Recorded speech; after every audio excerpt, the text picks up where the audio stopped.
একটা কথা মনে রাখবেন, পরের সপ্তাহে আবার দেখা হচ্ছে। পরের সপ্তাহে কি জানতে পারবেন তা জেনে নিন। পরের সপ্তাহে জানতে পারবেন বাড়িতে কিরকম মূর্তি রাখা উচিত, শিবলিঙ্গ কয়টা, শালিগ্রাম কয়টা, নারায়ণশিলা কয়টা, শঙ্খ কয়টা, কোন জিনিস কয়টা রাখা উচিত, এগুলো জানতে পারবেন। আর বাড়িতে যদি ফটোর মধ্যে যদি ফটোটা ছিঁড়ে যায় বা ফটোর মধ্যে ভাঁজ পড়ে যায়, তো কি সেরকম ফটো পূজা করা উচিত কি উচিত না। আর একটা জিনিস রাখবেন, লক্ষ্মী স্রোত অবশ্যই আসবে, যেন পরের সপ্তাহে আয়াতৃপ্তি ইউটিউব চ্যানেলের উপর নজর অবশ্যই রাখবেন। আগামী 17ই মে থেকে যে পুরুষোত্তম মাস শুরু হচ্ছে, এই মাসের মধ্যে কি কি খাবেন, কি কি খাবেন না, কিভাবে খাবেন সেটাও শুনেন। খাওয়ার নিয়ম হলো, যদি ভগবানকে ভোগ লাগিয়ে প্রসাদ পেতে পারেন অতি উত্তম, একদম এই ক্লাস 100তে 100 এটা। যদি ভোগ লাগিয়ে প্রসাদ পেতে না পারেন তো তুলসী দিয়ে খান। তুলসী দিয়ে খেতে না পারেন তো গলায় যে তুলসী বলা আছে সেটাকে স্পর্শ করিয়ে খাবেন। কি কি নিরামিষ জিনিসগুলো আবার আমিষ জিনিসগুলো চুইয়ে খাবেন না। যেগুলো যেগুলো খাবেন সেগুলো শুনে রাখেন। আটা, রুটি, ভাত সহজপাচ্য, পুষ্টিকর।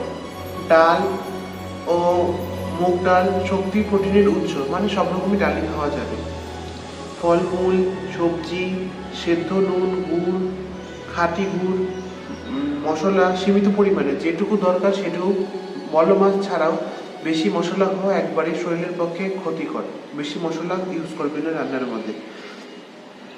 শুকনো ফল ও বাদাম, দুধ ও দুগ্ধজাত দ্রব্য, দই, ছানা, পনির, এগুলো খেতে পারবেন। আর খেতে পারবেন না কি কি সেগুলো ভালো করে শুনেন।